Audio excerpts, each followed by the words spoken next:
mais aussi beaucoup plus simplement sans avoir besoin d'engager des employés. Donc si je récapitule, à l'époque, on était obligé de faire d'énormes stocks pour commencer. Aujourd'hui, on peut commencer sans même faire de stock et tester une idée du coup sans avoir ce risque-là. À l'époque, c'était super compliqué de trouver des fournisseurs et aujourd'hui, on peut avoir accès aux mêmes fournisseurs que les plus grandes entreprises étant donné qu'il y a des marketplaces comme AliExpress et Alibaba. À l'époque, créer un site, ça demandait d'engager des développeurs. Aujourd'hui, on utilise Shopify et Stripe et on peut tout faire soi-même en quelques heures. À l'époque, il fallait dépenser plusieurs milliers d'euros en publicité pour faire connaître sa marque. Aujourd'hui, grâce à Facebook, on peut commencer en dépensant quelques dizaines d'euros.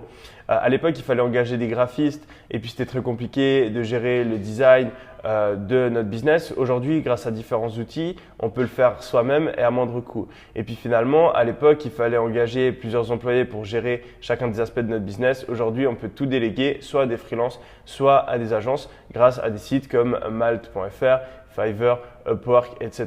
Donc toutes ces choses-là, en fait, elles ont permis de créer un MVP, un produit minimum viable dans le e-commerce, et donc de se lancer à moindre coût et rapidement.